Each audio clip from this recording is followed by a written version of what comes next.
Magandang araw po sa inyong lahat, lalo na sa ating mga pinuno, kawal at kawani ng Hukbong Katihan ng Pilipinas. Ako po si Father Dion, ang Post-Catholic Chaplain ng Headquarters and Headquarters Support Group, Philippine Army. At ito po ang Salita ng Diyos, ang ating gabay. Ngayon po ay Holy Thursday, April 17, 2025, the celebration of the Lord's Supper. At ngayong gabi, sama-sama nating ginugunita ang dalawang napakahalagang regalo ni Jesus.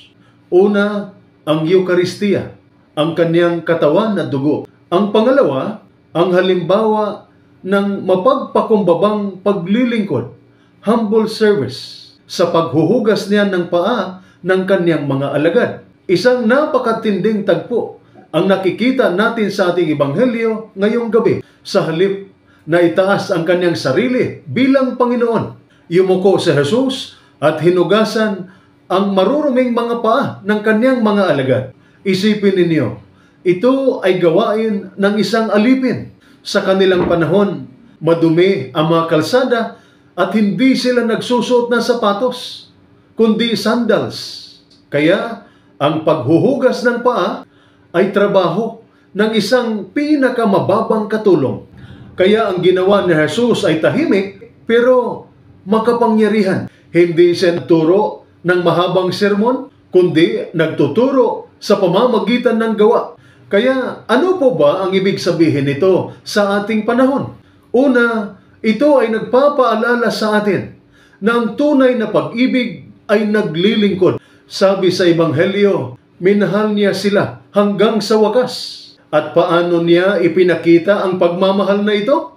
Sa pagyuko, sa paglilingkod. Hinugasan niya maging ang paa ni Judas na magkanulo sa kanya. Ang ganitong klaseng pag-ibig ay hindi batay sa kapalit. Ito'y kusang loob, buo at totoo. Minsan, ang tanong natin, bakit ako ang magpakumbaba? Ako nga ang nasaktan. Ngunit tinuturo sa atin ni Jesus, ang pag-ibig ay hindi laging madali. Ngunit ito ang tunay na daan ng Diyos. Pangalawa, ang pamumuno ay hindi tungkol sa kapangyarihan, kundi sa kababaang loob. Lalo na sa atin bilang mga sundalo, sanay tayo na ang leader ay yung pinakamatapang, pinakamarunong, pinakamasigasi. Ngunit ipinaalala sa atin ni Jesus, ang dakilang pinuno ay marunong maglingkod. Kung ikaw ay opisyal, ang respeto ay hindi sa takot na kukuha, kundi sa pagiging tapat, totoo at mapagpakumbaba. Kung ikaw ay enlisted personnel, bawat pagkakataong ikaw ay tumulong sa kapwa sundalo, gumagawa ng tama kahit walang nakatingin, iyan ay paghuhugas ng paa. Pangatlo, sa ating mga tahanan, pwede rin tayong maghugas ng paa. Kapag ang mag-asawa ay nagpapatawaran, iyan ay paghuhugas ng paa. Kapag ang isang magulang ay nagtitiis magtrabaho para sa kinabukasan ng anak, iyan ay paghuhugas ng paa. Kapag ang anak ay tumutulong sa gawaing bahay kahit walang utos, iyan ay paghuhugas ng paa. Kapag ikaw ay nagpakumbaba sa halip na makipagtalo, iyan ay gawain ni Kristo. Sabi ni Jesus kay Pedro, hindi mo pa mauunawaan ito ngayon, ngunit mauunawaan mo rin kinalaunan. Minsan, ganito rin tayo. Hindi natin agad nauunawaan kung bakit tayo kailangang magpakumbaba, magpatawad o tumulong. Ngunit darating ang araw, makikita natin sa bawat paglilingkod, tayo'y laging nagiging kawangis ni Kristo. Ngayong Huwebes Santo, habang tayo ay tatanggap ng katawan at dugo ni Kristo sa Eucharistia, tanggapin din natin ang tawag niya na maglingkod. Maghugas tayo ng paa. Hindi lang literal, kundi sa pamamagitan ng ating pag-ibig, sakripisyo at kababaang loob.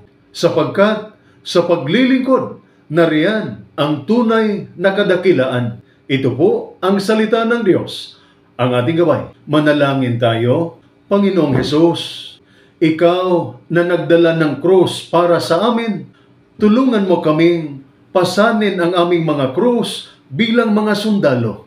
Ang hirap ng serbisyo, ang layo sa pamilya, ang pagod ng tungkulin. Kapag kami ay nasusugatan sa loob o sa labas, ipaalala mong kasama ka namin sa bawat hakbang. Palakasin mo kami sa pananampalataya.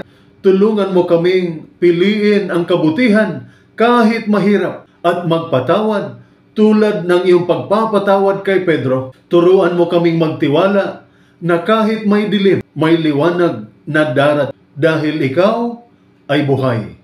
Amen.